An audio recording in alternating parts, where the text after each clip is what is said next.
Hello everyone, it's Akisiel here, and I'm doing a bit of last-minute recording before the storm hits. There's been some power fluctuations. I thought they cut the power early, because there's no power for most of yesterday. But anyway,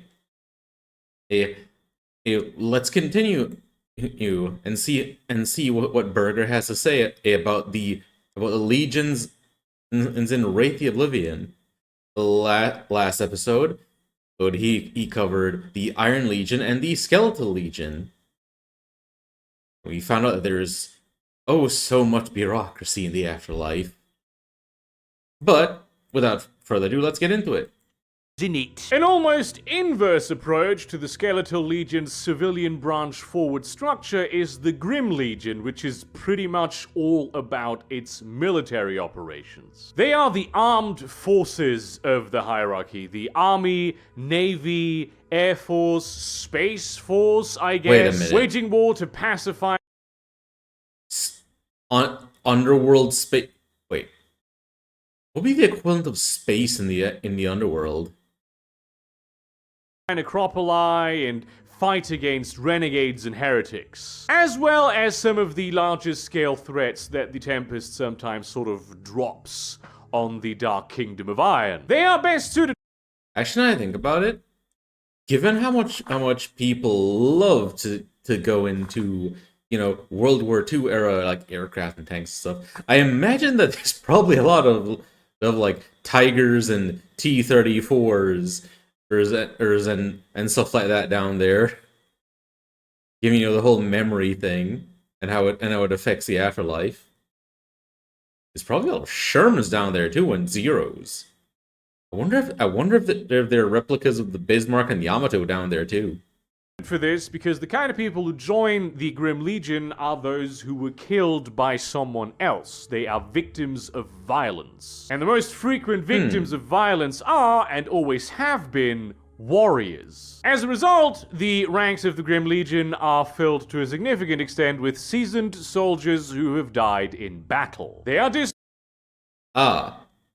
so even in death, they still serve. Also, I imagine there's going to be so much PTSD going on down there.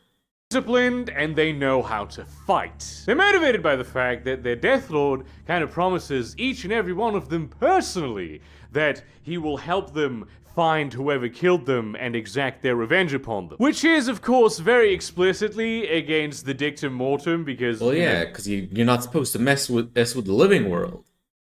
The people who tend to have killed them tend to still be alive, and when they do die, there's really no guarantee that they will become wraiths, so the time to act is rather quickly. And whenever that does happen, they have a special division of Reapers looking specifically for the calls of people in the Shadowlands that members of the Legion might want to take revenge on. Something very true about the Grim Legion is that it enjoys quite a bit of infighting and backstabbing. The fact that a lot of bandits and gangsters are part of this Legion whose sort of violent lives eventually caught up with them, and also they're often the kind of people that others want to take revenge on. It doesn't help, really. Members of the Grim Legion... so violence breeds violence. are pretty easy to identify because getting fucking killed tends to leave its mark on a person. So the appearance of its legionnaires is in fact often quite grim. The Death Lord in charge... How fitting then, and that they call it the Grim Legion then. Because honestly, I did find the naming just a little bit weird in a way that the people who died of old age were the Iron Legion, and well, the Skeletal Legion was I'm trying to remember what it was. I just remember that there's a whole lot of bureaucracy involved with the Skeleton Legion. Lots of scribes and stuff like that. Of the Grim Legion is known as the Smiling Lord, and to be entirely honest with you, I'm not really sure what the fuck he has to smile about, because his position is a pretty precarious one. Depending on who you ask, he was a crusading knight of the Teutonic Order, a Portuguese Navy admiral, or a random Ottoman patrolman who died trying to keep the Silk Road safe from bandits. And it may be all three of those things, because the only thing everyone knows for certain is that the guy who calls himself the Smiling Lord right now isn't the guy who originally called himself the Smiling Lord, if you catch my drift. And with all the infighting that goes on over there, who fucking knows how many times the guy's been replaced without anyone noticing? Remember, You know, good point, since you mentioned there's a lot of backstabbing going on, because a lot of gangsters and other criminals who've had their actions catch up to them. that the corpus of a Wraith can be altered extensively. Not to mention, all the Death Lords traditionally wear masks anyway. The Smiling Lord even broke the hierarchy itself once not so long ago. He took control of the Onyx Tower and declared himself Emperor of Stygia. It was so bad that Charon himself showed up to dethrone him and put him back in his place. Although whether or not that is the same person is once again anyone's guess. He is distrusted. So when the absentee father of Stygia returns, it's because someone got too big for their britches and sat in his chair.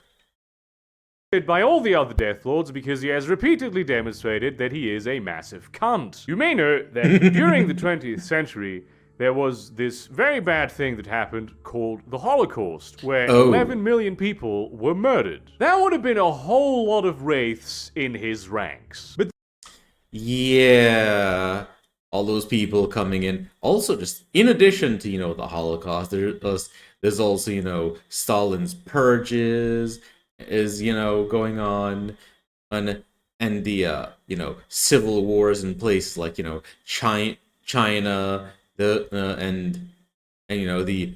Russian Revolution happening before World War II, and the fact that World War II and World War One are only really like what, like decade and a half apart.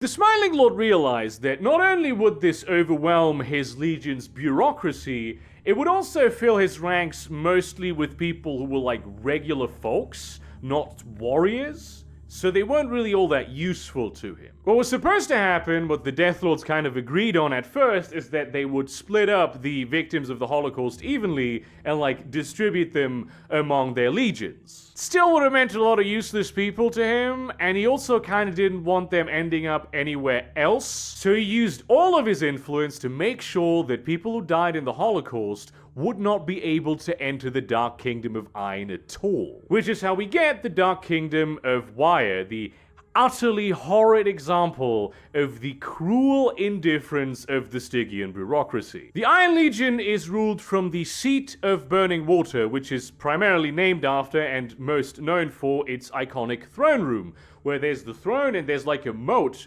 of burning water around it. Except that water isn't actually water, but sort of like a special mixture that includes souls. You know when you have a fire, right, and the wood in it is still sort of humid? As the pockets of water in that log sort of heat up and expand, they will often outgas, making this really high-pitched wail. It kind of sounds like that, except it's the agonized cries of liquefied wraiths being burned a death. Ironically, this may be one of the Smiling Lord's very few redeeming qualities, because the people who tend to be burning in that pit are murderers that were successfully accused by their victims. Because a lot of murderers, and especially serial killers, they eventually get executed. They die as victims of violence, so they end up in the Grim Legion, and it may happen to you that you will be serving alongside someone that, serial killed you. And because of the promise that is made to every Wraith as it is inducted into the Legion, a lot of those murderers end up in the moat. But to temper whatever...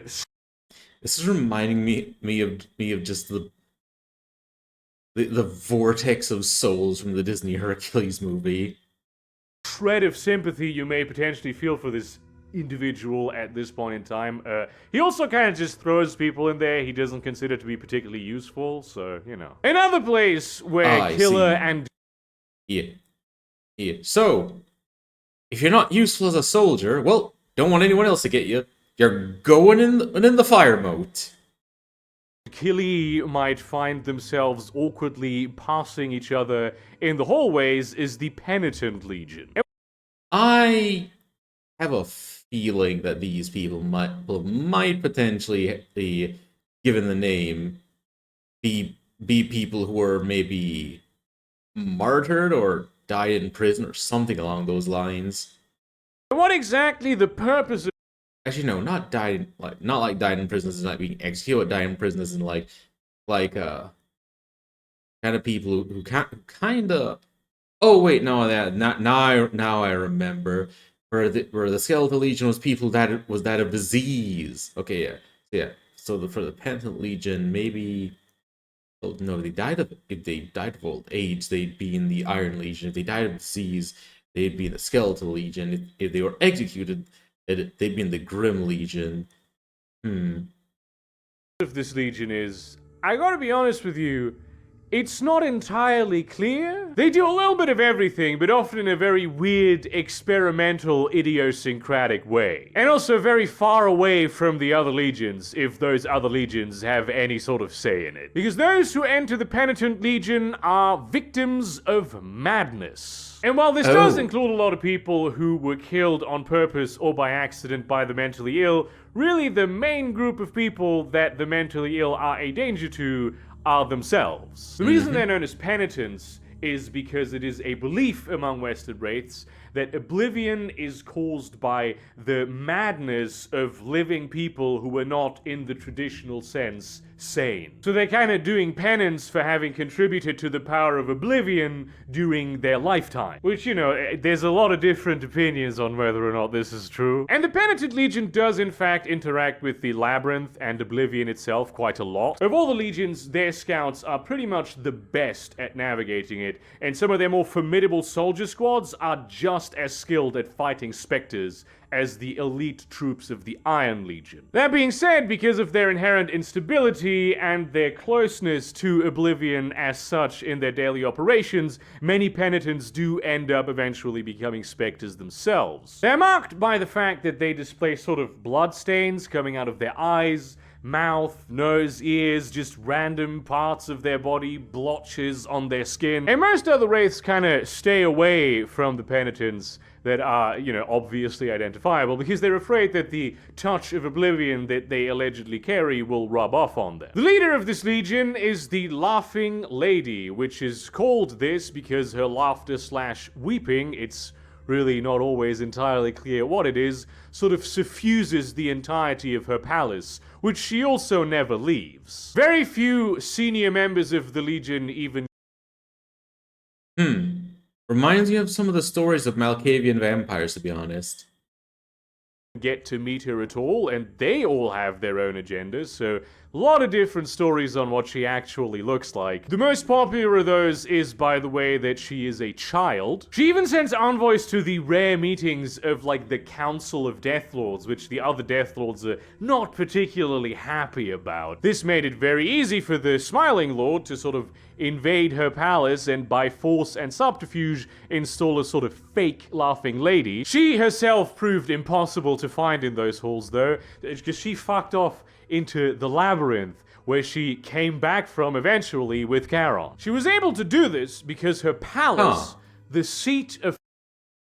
I guess that's another way to get Daddy Charon to show up. You just need more of this nonsense to happen. Sucker? No, hang on, look, listen, I know that's the correct pronunciation of it. I'm not calling it this. I'm calling it the seat of Succor because it doesn't sound terrible. Of course, yes. Which, for those who don't know, if I remember correctly, it's spelled Succor. It isn't just in and of itself an ever-shifting labyrinth which made it a bit difficult for the attacking troops to sort of make their way in there. It also most definitely has a bunch of doors and hatches that lead directly to the capital L labyrinth. The palace itself is actually not all that particularly ostentatious, though what exactly it looks like depends on your perspective and who... Well, that does explain why it is she was able to just vanish into the labyrinth like that. you are, it's always rather like simple, subdued, most often a sort of hospital type facility. The interior is always open to all, although not all that many Wraiths actually go there, even though they do offer free clinical services, which can be very valuable on account of all the horrid laughter that suffuses the palace. And the deeper you go, the more crazy and illogical it becomes. Only the penitents can actually navigate it with any sort of safety, and even they find themselves on the run from nightmares from time to time. All this did not, however, protect the palace from being overrun by the Grim Legion. Though they are of course not the main armed forces of the Stygian hierarchy, they are certainly more like its special forces, in the sense that there's a situation where strategically it requires rather an unorthodox approach. They have hellhounds. Well, that makes sense why they have crazy people, or more specifically people who were either killed by crazy people or who in their own madness off themselves. Those for unorthodox thinking. And sort of giant elephant war machines, and even living tanks. Well, you know, dead tanks, but all of those are... When they say living tanks, I assume they mean they forged these out of still, living quote-unquote wraiths, are made of particularly insane wraiths. A lot of the most fucked up creatures that crawl out of Oblivion are not in fact original creations, but abominations created by the Penitent Legion that eventually fell to their shadows. Few wraiths shiver when they hear the words Emerald Legion. In fact, many of them probably do whatever the ghost equivalent is of breathing a gasp of relief, because it turns out the Emerald Legion is actually, get this, kinda nice. Not just nice to deal really? with, which is explicitly one of their core values, but also like kinda warm and welcoming. Their job is to run the business and non-government ventures of the Stygian hierarchy, and for... Oh, so they're the private sector. That makes sense then, why they're so nice. These customer relations and all that. For this purpose, they actually encourage a strong culture of dissent and freedom for the purpose of innovation. In some ways, this is by necessity. The Wraiths destined to join the Emerald Legion are those who die because of accidents. This makes them one of the smaller legions, even though people who die by accident are much more likely to become Wraiths than pretty much any other group. Not only does this include a vast array of people with very different worldviews, also tends to be a lot of people who have never even taken a single step toward making peace with death. The only thing they are all very exhaustively taught are the Emerald values, which place a lot of worth on out-of-the-box thinking and also compassion toward your fellow Wraiths, though that one is not as highly on the list as the other. Members of the Emerald Legion are encouraged to come up with their own ideas regarding pretty much every aspect of Stygian society. And if they strike out... So strong critical thinking skills. That's actually surprising. Usually critical thinking is something that gets discouraged. Because if people can't do that, it's easier to get them to agree with things they might not otherwise agree with.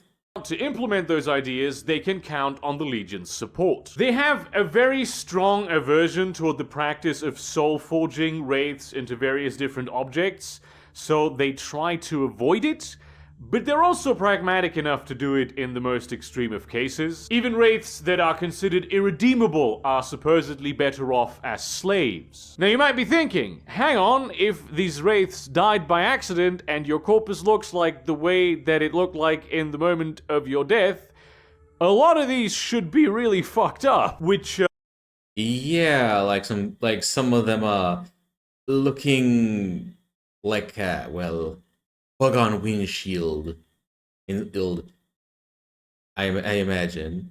Yeah, that is definitely true and accurate. However, as a saving grace, a lot of people who die in freak accidents are actually dead in the loosest definition of that term, long before most of the actual damage is done to their physical body. So the corpses of those wraiths look like what they looked like at the moment that they actually died, as opposed to the moment when they had already been dead. That still leaves a lot of fucked up people, though. It really does. Perhaps nowhere else is it very fortunate that the corpus can be altered. The man who leads the Emerald Legion is known as the Emerald Lord, who is very definitely not the same guy as the original one. During the brief period in which the Smiling Lord actually ruled over the land after his takeover, the Emerald Lord, from very early on, actually supported him and his Grim Legion. That guy, by the way, was a particularly opportunistic member, a political operator of the Roman Senate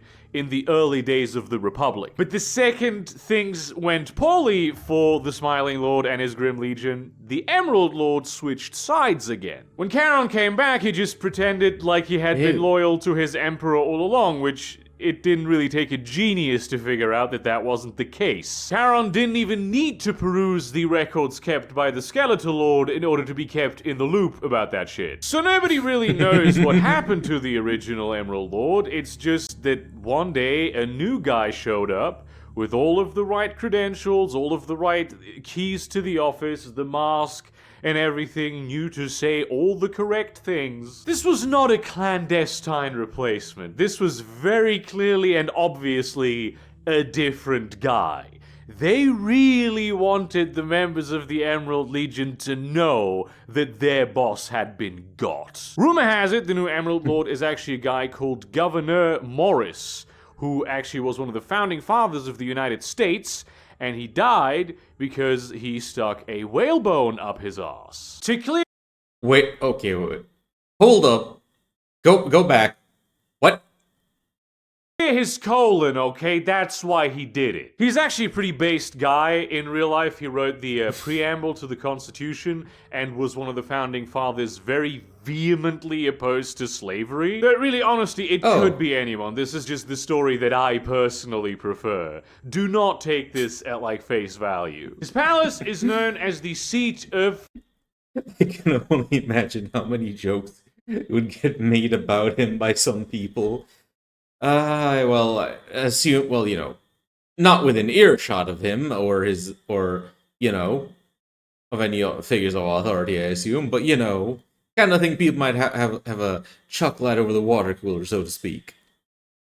Thorns. I bet you'd expect me to say emeralds, but it's not emeralds. It's actually a seat of thorns. It is extremely green, though. It's this glorious, shining palace studded with sort of these green lamps that you should not touch because they will fuck you up. There are a lot of, vines that very thickly surround the palace, and they have... So when they say that the lamps will fuck you up, I'm curious what he means by that. Some sort of rudimentary intelligence, and they have thorns, and they will protect the palace. Fun fact, in contrast to this culture of constant innovation and coming up with new ways of doing stuff, one of the jobs that the Emerald Legion was actually given specifically by Charon is the very rigid and boring and strictly adhere to the correct protocol task of watching the Venus Stair, which is like a big stairwell in the middle of Stygia that leads down to the labyrinth. And given that not everyone who dies of an accident is super flexible and adaptable and a ready-made innovator, the Emerald Legion manages to give purpose to even the most obstinate members of society. The smallest of the regular legions, the Silent Legion, is one of... There's something ironic about the afterlife being a place of innovation. Well, at least in the Emerald Legion, I mean, but still, because there's a tendency for in some media, the undead to be viewed as being particularly stuck in their ways. Extremes featuring both some of the most elite and effective warriors whose attacks penetrate deep into the heart of Oblivion, and also, you might say, therapists even, counselors, to the rest of the Legion's most scarred wraiths. They find themselves in a constant political struggle to justify their own existence. And the reason for this is that both the Penitent and the Grim Legion lay claim to all of the dead of the Silent Legion for very different reasons. This is because people who are inducted into the Silent Legion are people who have died of suicide. The Grim Legion contends... Yeah, let me guess. The Grim Legion says, well, they died of murder. Technically, they murdered themselves, but murder's murder. And... yeah... that this is a form of violent death. They were victims of violence, even if that violence came from themselves. And the Penitent Legion claims that one must be mad to choose suicide, so obviously they should get all those wraiths. And some who carry the very distinct gloomy aura that says this should be a member of the Silent Legion do end up with one of the other two if they are the predominant political power in their respective necropoli. And you might be thinking, why do victims of suicide become wraiths at all? They chose to die. Haven't they made peace with... Yeah, about that. Some people who do that because life is horrible, and it's less so that they actually want to die, and more so that they desperately want to escape from how terrible their situation is. With death? Isn't that kind of the whole idea of it? Well, yeah, but actually very much no. People almost never commit suicide because they feel like they've dealt with all of life's challenges and now they feel ready to move on. They do it because they just find it too difficult to be alive. Either that, or it's because they're Canadians and they're being pushed into assisted suicide because they are poor and they can no longer help maintain the profit margins of capitalist business magnates. Really? Yes, all of the Canadian veterans who would say, yes, do you feel mild discomfort? Have you considered unaliving yourself? Really cool and based to force people to fucking die to avoid homelessness. It's not like we could provide housing, even though there is a vastly outsized amount of housing available to people. No, that would take away the ability of landlords to use the threat of homelessness to make people pay more rent so they can pay off the mortgages of the properties that they own because they're rich. And a lot of the people who choose a method of suicide where there's a delay between the point where you seal your fate and the point where you actually die, like people who... In the words of Big D, housing is not a commodity. Jump from bridges, for instance. Also, everyone should live in castles. They realize in that incredibly short time span that they kind of don't want to die. It's a very common occurrence if you ask a lot of suicide survivors that specifically fell off bridges and stuff like that. It's a common thing. But for most of them, it's too late. They've already made the choice. The Silent Legion also includes all manner of martyrs who made great self-sacrificial deaths. So heroes who gave up their seats on the lifeboats, political activists who took their hunger strikes a little too far, and other types of terminally altruistic people aplenty. And finally... Yeah, imagine including people who self-immolated in protest. I heard about that one. Also, a lot of people who just led terrible lives and they felt miserable pretty much all of the time, they also end up here. And you could very validly argue that, drinking yourself to death by ways of years of alcoholism is also a kind of suicide. One key fact to understand about this... Although I'm willing to bet that, was it the Skeletal Legion? Yeah, would probably also try to lay claim to them, claiming that, well, if you drink yourself until you have cirrhosis of the liver and then die because of it, then technically that's disease that's taken you. And then it becomes a four-way struggle for the soul. Silent Legion is that among all of the legions, the wraiths in it either fall to oblivion, aka commit suicide numero dos, or reach transcendence faster than the wraiths of any other legion. This makes sense if you think about it for a second, because, like, a depressed alive person is probably gonna make for a depressed ghost. And a lot of those great martyrs, they get to look back on a legacy they left behind in the Skinlands of the people who survived because of them, the people who consider their sacrifice to have been worthwhile, speaking of them in the highest terms. And a lot of wraiths in the Silent Legion that, you know, they don't reach transcendence, but they still kill themselves. They are inspired by these martyrs, but they just can't bring themselves to work through their issues and achieve happiness, so they just go out against Oblivion kamikaze style. The leader of the Silent Legion is known as the Quiet Lord, which